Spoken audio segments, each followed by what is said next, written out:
Vamos dizer? Nós amamos vocês em nome de Jesus. E aquela salva de palmas especial para eles. Deus abençoe muito cada um de vocês. Podem se sentar com seus familiares, seus convidados. Podem se sentar, queridos.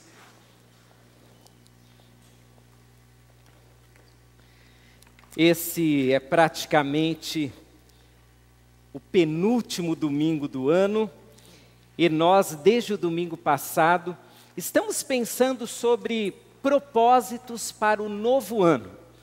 O novo ano que já está batendo aí na nossa porta. Eu vou fazer um resumão do que nós estudamos na semana passada, e aí, hoje pela manhã, vamos continuar pensando sobre um novo ano, o que fazer, como ter força para seguir em frente. O que vimos na semana passada? Nós estamos estudando o livro de Números. E o texto que usamos no domingo passado, e vamos continuar hoje, é aquele em que Moisés enviou para a terra prometida 12 espias. 10 deles vieram com um prognóstico bem negativo e 2 deles vieram muito animados. Nós vimos na semana passada que diante do futuro sempre existem os prós e os contra para nós seguirmos em frente. 10 espias disseram não, 2 disseram sim. Vimos que cada um de nós, com base na nossa avaliação pessoal, acaba ou criando esperança para seguir em frente, ou então se enchendo de temor. E existem aqueles que chegam a desistir, porque foram dominados pelo temor.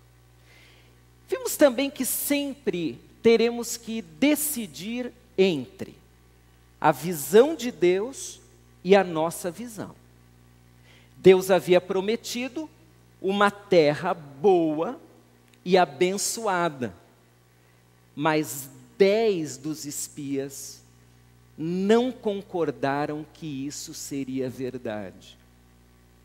E para eles, a terra não era tão boa, mas 2 decidiram que a visão de Deus é sempre o melhor. Se Deus disse para nós entrarmos na terra, nós vamos entrar na terra. Estudamos ainda semana passada que alguns desistem, retrocedem, outros seguem em frente porque confiam em Deus. E agora, através de Números 14, a partir do verso 6, eu quero dizer a você que, se você deseja seguir em frente, se esse é o seu desejo, você precisa confiar em Deus. Quer seguir em frente? Quer encarar os desafios? Você precisa confiar em Deus. Não bastam bons prognósticos, não basta uma boa estratégia. Não basta um momento favorável, nós precisamos confiar em Deus. Como está o seu coração hoje em relação ao ano de 2017? Você está confiante? Depois do que vimos essa semana, você está confiante ou você está desanimado? Irmãos, nós teríamos de tudo para olhar para 2017 e criarmos no nosso coração um grande desânimo. Teríamos todas as razões possíveis para começarmos um novo ano com medo. Para começarmos um novo ano dizendo que as coisas vão de mal para pior. Poderíamos começar assim. Mas eu desafio você a confiar em Deus. a esperar de Deus o que você precisará para encarar um novo ano, que será um ano abençoado para todos aqueles que confiam no Senhor. Muito bem, e se você não confiar em Deus, o que vai acontecer? Quero ler para você o que aconteceu porque 10 pessoas não confiaram em Deus. O texto é Números 14, a partir do verso 20 agora, Números 14, 20 a 24. O contexto, caso você tenha se esquecido, é o que acabei de mencionar. 10 espias com prognósticos negativos e sem confiança em Deus, 2 espias confiando em Deus. O povo ouviu os 10, mas não os 2. Moisés ficou muito triste, Arão ficou muito chateado, e agora nós vamos ler o que Deus achou do prognóstico dos 10 homens que disseram entrar na terra prometida ser uma verdadeira loucura. Antes do verso 20, Moisés já tentou, de alguma forma, abrandar o furor divino, porque Deus ficou muito bravo com a incredulidade dos 10. E aí chegamos ao verso 20 que diz: o Senhor respondeu: eu os perdoei, conforme você pediu. No entanto, juro pela glória do Senhor que enche toda a terra, que nenhum dos que viram a minha glória e os meus sinais miraculosos que realizei no Egito e no deserto, e me puseram à prova e me desobedeceram 10 vezes, nenhum deles chegará a ver a terra que prometi com juramento aos seus antepassados. Ninguém que me tratou com desprezo haverá, mas como meu servo Caleb tem outro espírito e me segue com integridade, eu o farei entrar na terra que foi observar, e seus descendentes a herdarão. A primeira lição do texto é que a incredulidade aborrece o Deus Todo-Poderoso em quem nós confiamos. Deus não se alegra na incredulidade. Deus não bate palmas para um homem incrédulo. Uma pessoa que não confia nele, apesar de ver as obras que ele faz. O povo de Israel, meus irmãos, viu muitos milagres. O povo de Israel, enquanto cativo lá no Egito, viu coisas que nós assistimos nos filmes de Hollywood. Eles viram ao vivo, eles sentiram, eles estiveram aí em loco, observando o grande poder de Deus. Porém, apesar de verem os milagres, eles não confiaram em Deus. E aqui nós temos uma lição inicial para a vida. Se você depender do que vê para crer no Senhor, isso não será suficiente para o seu coração. Você pode ver coisas enormes. Deus pode fazer milagres imensos. Mas se você atrelar a sua visão à confiança em Deus, lamento dizer, você verá grandes coisas, mas ainda assim não confiará no Senhor. Nós precisamos aprender a confiar, mesmo quando não vermos nada. Mesmo quando não tivermos nenhum sinalzinho de que vai dar certo. O povo viu muito e não creu. E nós? Nós cremos, independente do que vemos. Existe um texto que você conhece muito bem, Hebreus 11:6. Lá diz que sem fé é impossível agradar a Deus. Você tem doutrina, conhece a Bíblia inteira, mas não confia no Senhor, você não está agradando a Deus por isso. Você precisa conhecer a palavra, precisa adorar, precisa ter comunhão com seus irmãos, ótimo, mas precisa também confiar em Deus. Confiar tanto em Deus, que isso será para você a plataforma para você construir um ano ou uma vida melhor. Deus ficou aborrecido, porque o povo não confiou. E Deus resolveu fazer algo que talvez você não fizesse, eu também não, mas Ele fez. Sabe o que Deus fez? Ele proibiu os incrédulos de entrarem na terra prometida. Que frustração! Aqueles homens e mulheres que saíram do Egito, em direção à terra que mana leite e mel, é a frase bíblica, eles não puderam pisar na terra. Eles morreram no deserto. Eu fiquei imaginando por quê. Porque Deus foi tão duro. Me vieram 3 boas respostas. Porque os incrédulos não entraram na terra prometida. Primeira resposta, para não contaminar a nova geração com incredulidade. Irmãos, incredulidade é como amargura. Você lembra do que a palavra de Deus diz sobre a amargura? Ela diz que a amargura é como uma árvore que vai criando raízes e que vai contaminando pessoas. A incredulidade é assim também.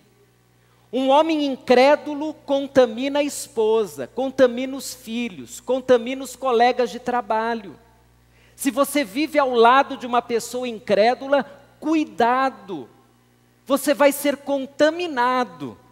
Você precisa ter muita fé para tentar ganhar o incrédulo.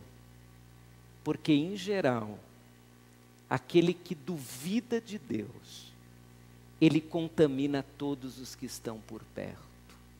Segunda explicação, os incrédulos foram proibidos de entrar na terra como uma advertência sobre o perigo da incredulidade. Bom, nós estamos estudando sobre isso hoje. A experiência de incredulidade daqueles primeiros 10 e de todos que foram na deles e duvidaram de Deus, isso serve para nós como uma advertência. Tome cuidado. Não permita que o seu coração se encha de incredulidade. Não duvide de Deus. Não haja como aquele que não conhece Deus. Ele duvida porque ele não conhece, mas você conhece Deus, por que duvida? Porque você coloca em xeque aquilo que Deus já prometeu.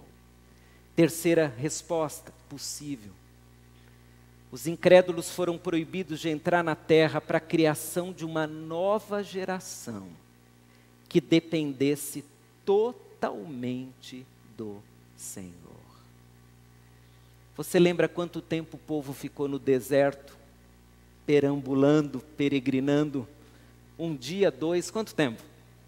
40 anos, é a minha idade, olha só. É mentira. A maioria sairia daqui dizendo, ele tem 40 mesmo, a aparência mostra que ele tem. Irmãos, 40 anos é muita coisa. 40 anos é o tempo máximo de financiamento da Caixa Econômica Federal. 40 anos, nasce uma geração e nasce outra, e outra está a caminho. É muito tempo. Foram 40 anos para nascer uma geração que não se contaminasse. Uma geração que lá no deserto aprendeu uma coisa simples, mas importante na vida. É Deus quem nos sustenta. Lá no deserto o povo aprendeu que quando eles precisavam de água, estariam dependendo totalmente de Deus para encontrá-la. Precisavam de comida, dependiam totalmente de Deus para isso. Precisavam de sombra, num dia muito quente, dependiam de Deus. Precisavam de uma iluminação para seguirem e saber para onde deveriam ir, também dependiam de Deus. Deus criou uma geração nova, lá no deserto. Uma geração que aprendeu que confiar em Deus é a única possibilidade de cada um que conhece o Senhor. Sua única possibilidade é essa: confiar em Deus. E saiba, quando você e eu confiamos em Deus, nós alegramos o Senhor. Deus fica feliz, é o que nós vamos ler agora. A confiança alegra o coração de Deus. A confiança é um testemunho tão lindo, que exalta Deus muito mais do que uma canção. Porque na confiança é uma experiência minha com Deus. A confiança é quando eu digo: Deus, eu não estou vendo muitos prognósticos positivos, mas eu confio em Ti. Eu sei que o Senhor fará o que deve ser feito, o que é melhor. Eu não preciso de outra coisa senão de Ti. Eu construo o meu futuro na dependência Tua. Vamos ler agora o texto, os versos 6 a 9. Diz assim: Josué, filho de Num, e Calebe, filho de Jefoné, dentre os que haviam observado a terra, rasgaram suas vestes e disseram a toda a comunidade dos israelitas: a terra que percorremos em missão de reconhecimento é excelente. Se o Senhor se agradar de nós, Ele nos fará entrar nessa terra, onde manam leite e mel, e a dará a nós. Somente não sejam rebeldes contra o Senhor, e não tenham medo do povo da terra, porque nós os devoraremos como se fossem pão. A proteção deles se foi, mas o Senhor está conosco. Não tenham medo deles. Nós retrocedemos. Fomos lá para o começo do capítulo. Os 10 deram a visão deles. Olha, não adianta, nós vamos ser devorados. Essa terra não é tão boa como Deus falou. Tem até uma agricultura muito boa, mas tem inimigos, tem cidades fortificadas. É melhor nós voltarmos lá para o Egito. Testemunho dos 10. Aí começa o testemunho de Josué e Calebe. Pense numa pessoa entusiasmada. Josué ouvindo os 10, falando aquelas bobagens, porque eram bobagens, irmãos. Se Deus disse que aquela terra seria dada ao povo de Israel, se eu disser algo contrário, é bobagem, é opinião tola. Então está lá Josué e Calebe, tenta imaginar a cena, ouvindo os 10, tente imaginar o pezinho de Josué batendo. Vamos logo, quero falar também. Chega a vez de Josué e Calebe. E aí, Josué começa: gente, a terra que eu vi com esses olhos é maravilhosa. É uma terra excelente. É o melhor lugar que eu já vi. É um lugar maravilhoso. É uma terra tão boa que eu não vejo a hora de entrar nela. Calebe, como bom batista: você me permite uma parte, irmão Josué? Pois não, Calebe, é verdade. Eu também vi. É uma terra que, olha, já está me deixando tão motivado. A gente pode ir para lá hoje, pode ser agora, vamos lá. Irmãos, ou os 10 estavam loucos, ou os 2 estavam loucos. São testemunhos muito diferentes. Mas agora Deus vai dar o veredito. E qual foi o veredito divino? Os 2 estavam certos. E em especial Josué, ele para, quem sabe, amenizar um pouco a situação dos outros 10, ele não sabia que Deus tinha se irritado tanto com o testemunho dos 10, ele ainda diz assim, olha pessoal, não vamos ser rebeldes contra o Senhor, Deus pode ficar chateado com isso, olha, vamos confiar no Senhor, porque se nós confiarmos no Senhor, nós vamos vencer todos os inimigos.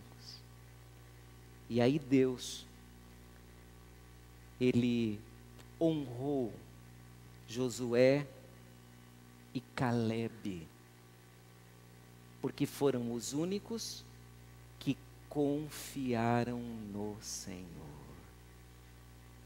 Ah, nós precisamos ser como Josué e Calebe, motivados, cheios de coragem, confiantes, dependentes de Deus. Precisamos enxergar o que está além do prognóstico ruim. E precisamos, irmãos, ter aquilo que me parece ser uma constante na palavra de Deus. Precisamos ter um perfil de confiança e não de incredulidade. Um perfil de fé e não um perfil que leve em conta apenas aquilo que nós, seres humanos, podemos fazer. Há coisas que não podemos fazer, queremos fazer, mas não podemos. Por exemplo, você quer ver um Brasil melhor do que tem visto? Eu quero, você quer. O que hoje nós aqui, dentro dessas 4 paredes, podemos fazer pelo Brasil? Pouca coisa, ou muita coisa. Nós podemos clamar a Deus. E aí, uma pessoa incrédula dirá, vamos orar, o que vai adiantar? Nós vamos orar, não vai adiantar nada. Aquele povo continuará a roubar, continuará a fazer o que sempre fez. John Bunyan tem uma frase muito interessante, usava uma frase que dizia, se passar pela mente de um servo de Deus, que orar é pouca coisa, então esse servo, por certo, é de outro Deus, não é do Deus das Escrituras. Porque o Deus da palavra diz que Ele pode fazer o que bem lhe agradar. Se orar é pouco, então realmente, irmãos, nós estamos numa situação terrível. Mas nós cremos que orar é o suficiente quando não pudermos fazer nada além disso. Fazemos tudo o que podemos. E o que não podemos, nós entregamos a Deus confiantemente. Quais seriam os sinais de confiança que nós vemos em Josué e em Calebe? Primeiro sinal, eles dependiam mais de Deus do que das circunstâncias. Diz o texto, se o Senhor se agradar de nós, Ele nos fará entrar nessa terra. A circunstância é ruim, mas se o Senhor quiser, nós vamos conseguir. Confiança é dependência. Se a circunstância é ruim, ainda assim você não deve desistir. Confie no Senhor. Outro sinal de confiança, temor a Deus.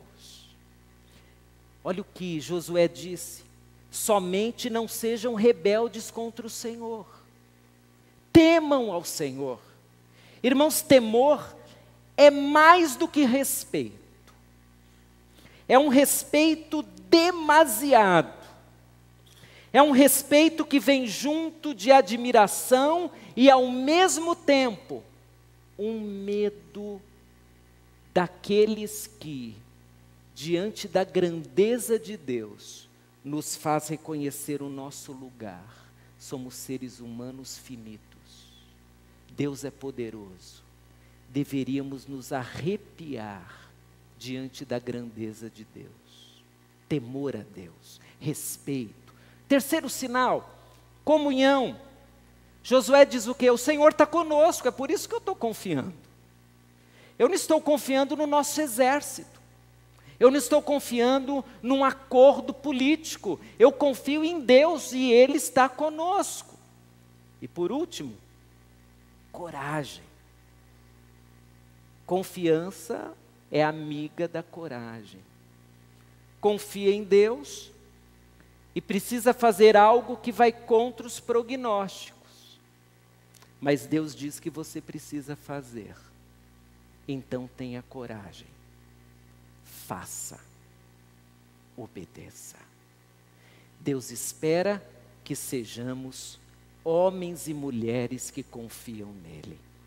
Aliás, irmãos, seguir confiantemente devia ser o nosso perfil. Eu deveria ser conhecido e você deveria ser conhecido como um homem, uma mulher que seguem confiantemente. Esse deveria ser o nosso perfil. As pessoas deveriam olhar para nós e dizer assim: eu vejo que aquela aluna ali no curso, ela confia em Deus. Aquele profissional confia em Deus. Aqui em casa, diante de uma situação difícil que nós vamos lidar, eu vejo que o meu filho confia em Deus.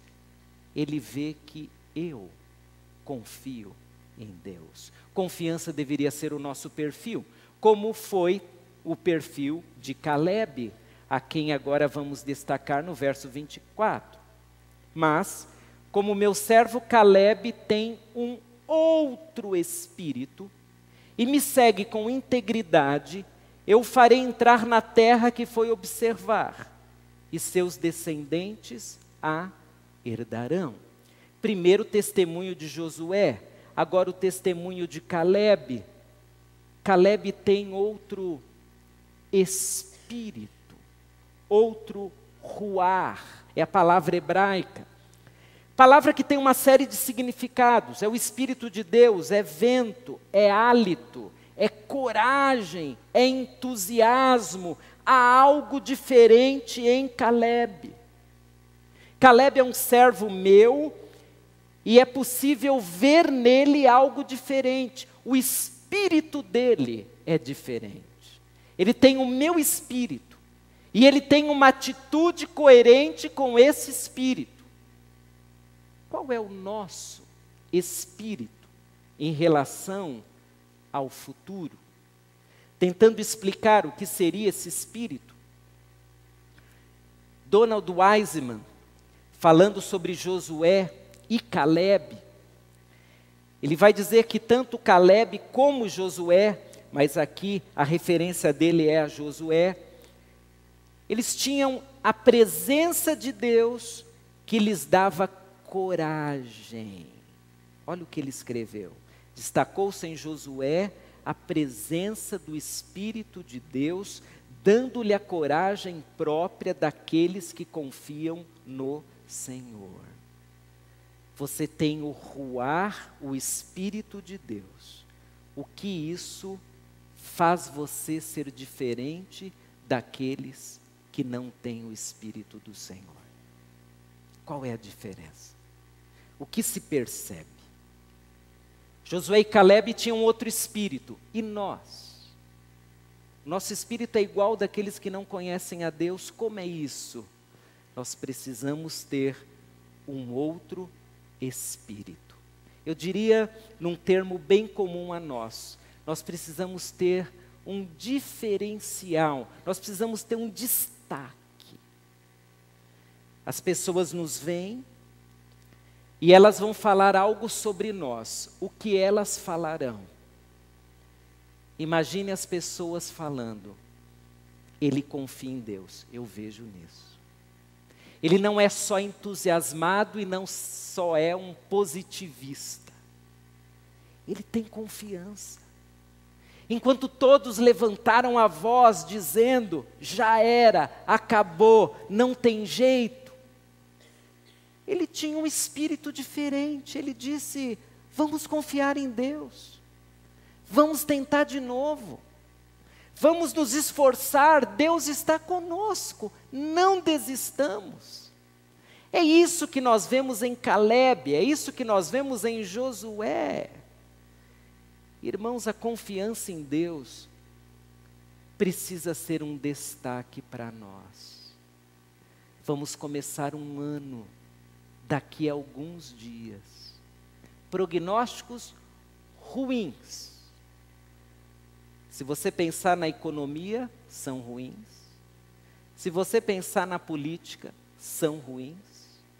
Socialmente, são ruins. Se pensarmos até nas questões da natureza, são ruins. Dá vontade de ter o perfil daqueles 10 espias. E terra ruim. Tem natureza, tem praia, montanhas, mas o povinho que mora lá, do qual eu faço parte, não presta. Esse é o prognóstico. O prognóstico é sairmos daqui hoje, pensando em 2017, dizendo mais ou menos assim, o ano de 2017 será pior do que 2016. O ano de 2017 será assustador. Verei mais irmãos desempregados. Assistirei mais delações envolvendo todo mundo. Acho que só nós escapamos da última delação. O resto, todo mundo foi envolvido. Esse é o prognóstico. É para sair por aquelas portas, chegar em casa, arrumar as malas e procurar um país melhor para viver. E alguém vai olhar para a sua família e vai dizer assim, eu preciso de uma outra família, porque a minha é péssima, prognósticos terríveis para minha casa. Outro vai dizer, preciso de outra carreira, preciso de outra coisa, porque a minha volta só tem prognósticos ruins. Irmão, eu te desafio a não entrar nesse time do mal. É do mal. É do mal. Esse time que desonra o nome de Deus. Esse time que afronta o Deus Todo-Poderoso.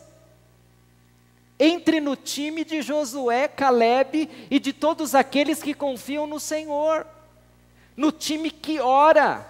No time que diz, nós vamos encarar o que vier pela frente, porque não estamos sozinhos, Deus está conosco. O time que em vez de reclamar e murmurar, clama.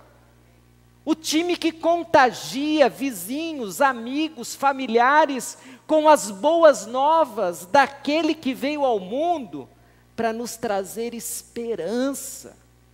O time do homem e mulher que talvez no meio do sofrimento ergue a sua voz e diz, louvado seja o nome do Senhor, porque eu tenho um Deus que cuida de mim.